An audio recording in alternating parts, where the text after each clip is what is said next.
My handbag containing my passport has vanished without a trace. Panic set in as I searched frantically, feeling the weight of my mother-in-law Susan's critical gaze upon me. Her expression was a mix of disapproval and sardonic amusement. "You brought this on yourself," she sneered, her voice dripping with mockery. "A careless wife like you deserves this. We're heading to the USA soon. Consider this your goodbye." Her laughter echoed in the room, amplifying my humiliation. In that moment, the harsh reality struck me. I had made a serious mistake by trusting Susan with my belongings. Her betrayal left me feeling utterly powerless. "My name is Deborah, and I'm 31 years old. I've been married to Gabriel for 2 years, and while we haven't started a family yet, we've built a comfortable life in a town near his parents. Even after our marriage, I've balanced my career with household duties, striving to maintain a sense of harmony. It's been 6 years since my father-in-law passed away, leaving Susan alone. Since then, she frequently visits our home, criticizing my housekeeping, which has become a constant source of stress. "Why would you quit your job? It's not like it's crucial," she'd say, inspecting the floors for dust. "You can't manage both roles effectively, and your housekeeping skills are mediocre at best. Gabriel deserves better," she'd sigh dramatically, gesturing at the dust. I admit I'm not the best at housework, but being chastised for not dusting felt unfair. I cleaned diligently every morning before work, managing our well-being and home. Yet it seems Susan relished belittling me, perhaps as a way to cope with her own stress. Every day felt like an uphill battle. Then, unexpectedly, Susan proposed a family trip, inviting us to join her and Gabriel's sister's family, Lori. Lori is as gentle as Gabriel, and I always enjoy our time together. However, the thought of traveling with Susan filled me with unease. I'd often confided in Gabriel about her hurtful remarks, so when I voiced my concerns about the trip, he offered a more optimistic perspective. "Mom wants to join us. Maybe she's trying to create positive memories with you. It could be a chance to bridge the gap and build a better relationship," he suggested with an encouraging smile. "You're right," I replied, trying to muster some enthusiasm. "It's our first trip together. Maybe we'll create wonderful memories and break down some barriers." I agreed, buoyed by Gabriel's optimism. Susan took charge of all the planning, from choosing the destination to mapping out the itinerary, leaving us to adjust our schedules to fit hers. "I wonder where Mom has in mind. Hopefully, it's not too pricey," Gabriel mentioned casually. She mentioned New Zealand in her email. I sighed, my apprehensions confirmed. Susan had chosen an extravagant international destination without considering our financial situation. "Well, we can't change it now. Mom picked it, so let's go along with her choice this time," Gabriel reasoned. Understanding his perspective, I managed to finance the trip from our savings. Gabriel, Lori's husband, and I synchronized our vacations, and soon we were set to depart. When we arrived in New Zealand, time flew as we immersed ourselves in the breathtaking landscapes and savored the delicious cuisine. Before we knew it, it was time to head back home. "It was such an amazing trip. I even got quite a tan," Susan exclaimed cheerfully, still enthusiastic even at the airport. "Yes, it was truly fantastic and enjoyable," I replied, trying to match her excitement. However, I couldn't shake a lingering sense of disappointment. "What's bothering you? You seem a bit down," Gabriel observed, noticing my expression. "Well, it's not a big deal," I began, preparing to share my mixed feelings about the trip. "Despite the success, I felt disappointed that I hadn't connected with your mom as much as I'd hoped. We hardly had any private moments to talk during the trip," I told him. He placed a comforting hand on my shoulder and reassured me with a smile. "Don't worry too much about it. We all had a great time together, and that's what counts." His reassurance helped, but a part of me wondered if I was overthinking things. As we navigated the busy airport, Susan suddenly announced, "It's quite crowded here. I need to use the restroom before we board."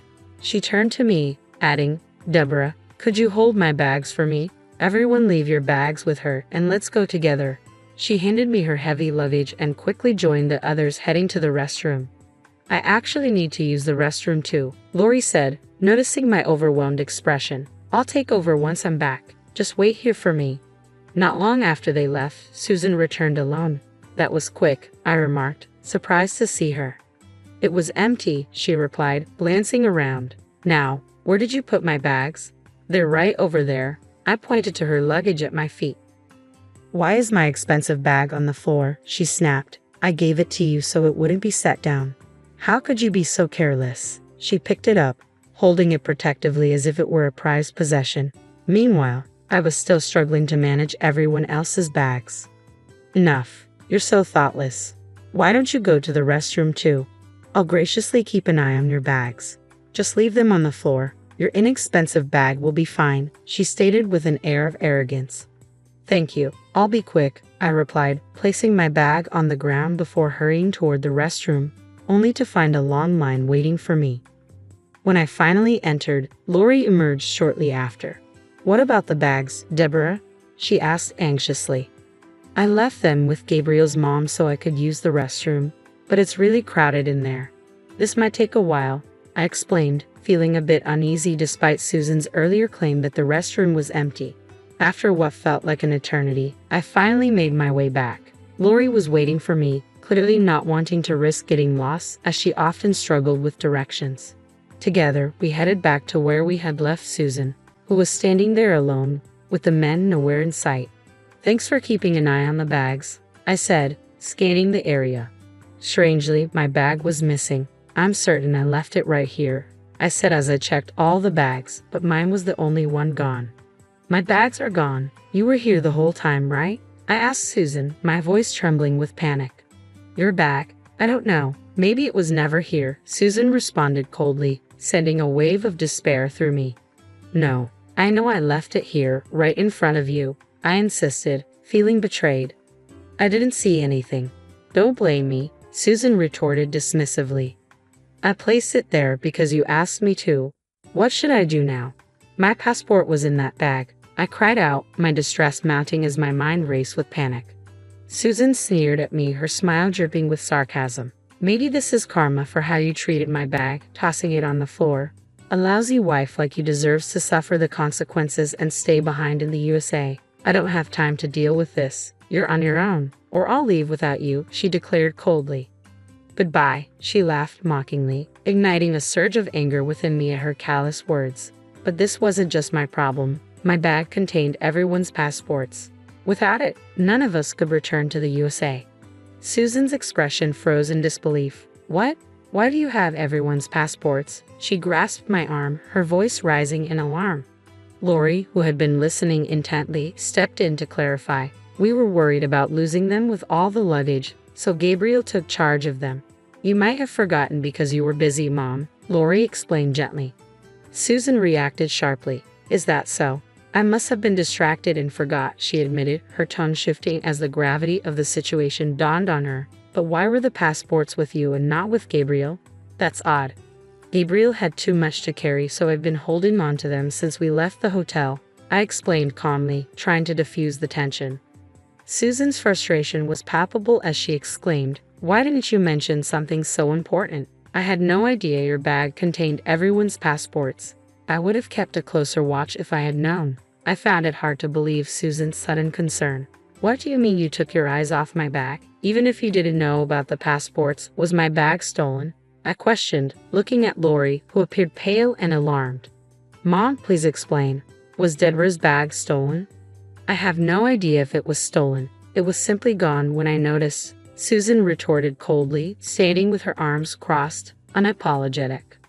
I can't believe this. It's so irresponsible, I said, frustration boiling inside me.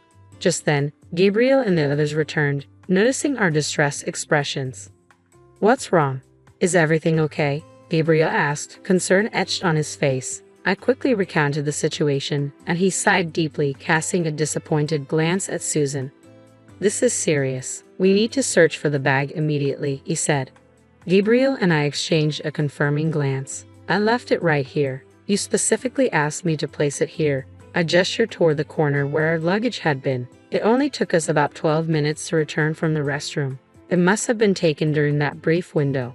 Where were you, Susan? I asked, noticing her arms still crossed defensively. I was right here the whole time, keeping an eye on the bags, Susan replied firmly. I wouldn't have wandered off, especially with everyone's important luggage, but your bag was on the edge and out of my direct line of sight. I'm only human. I can't be perfect, she added, turning away.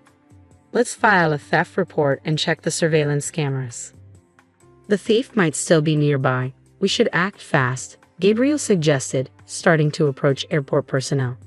However, Susan grabbed his arm. Hold on a moment. Filing a theft report seems extreme. It would be more practical and faster to get the passports reissued, she argued. Gabriel shook off her grip, determined. No, we need to act now and cover all our bases. Let's not waste any more time. We decided to file a police report for the security of the passports, after which we could reissue them at the embassy. Reviewing the security footage might also help us recover the missing bag. Lori, agreeing with Gabriel's suggestion, chimed in. Absolutely, Gabriel. We need to act fast. Susan replied defensively, insisting it was all her fault and that she should be the one to find the thief on her own. She argued that police involvement was unnecessary, her temper flaring as she vehemently pressed her point. That's not fair, Mom. Deborah didn't cause this. It was your responsibility to watch the bags, not hers. Lori cut in, defending me. Exactly, she said, her voice firm. What I wanted to say to Susan was met with Gabriel's support as he placed a comforting hand on my shoulder. Deborah is already taking responsibility. Mom, why are you opposed to reporting the theft?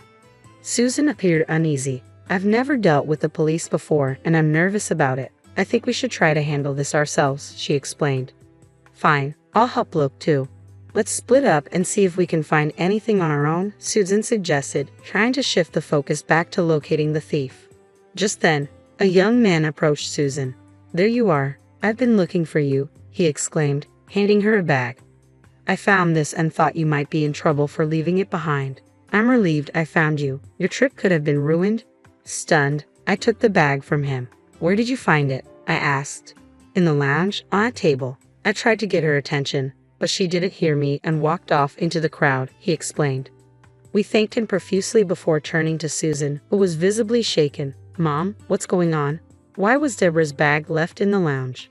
Gabriel asked, his voice trembling with frustration. You left Deborah's bag there on purpose, didn't you? And you hadn't been watching any of our luggage either, have you? The weight of her oversight and its implications hung heavily in the air. It's unbelievable that you would treat Deborah this way, deliberately leaving her bag in a distant lounge to avoid security cameras. You knew they would reveal what happened, Lori said, her gaze locked on Susan with unmistakable disdain.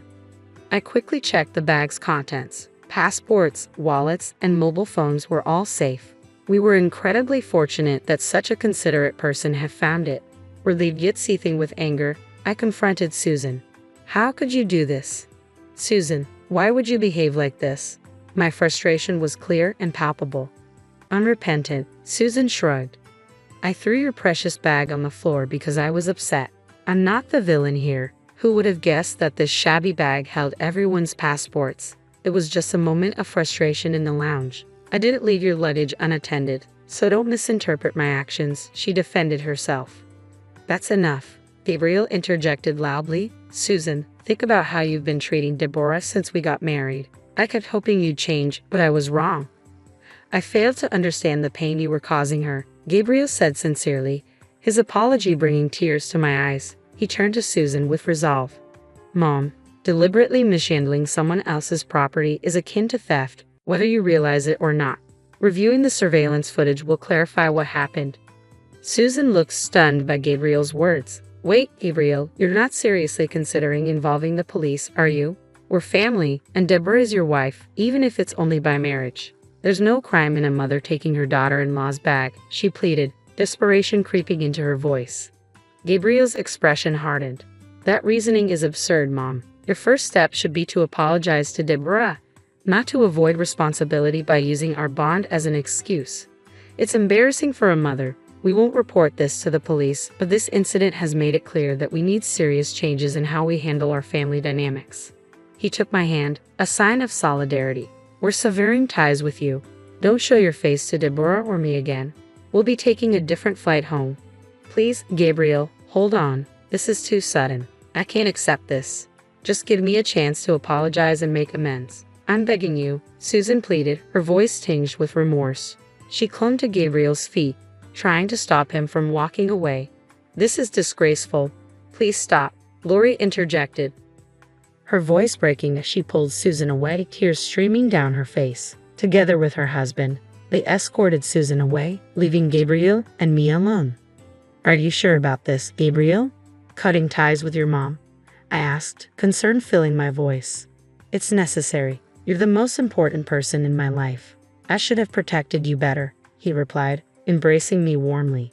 We managed to book a different flight home, returning to our normal lives without Susan's shadow hanging over us. Lori also decided to distance herself from their mother. We moved far away from Gabriel's family home, completely severing ties with Susan. 8 months after our trip to New Zealand, I discovered I was pregnant. Susan would never know or meet this child. In our peaceful new town, free from her influence, we looked forward to our future. My only wish was for Gabriel, our baby, and me to live happily together, free from the turmoil of the past.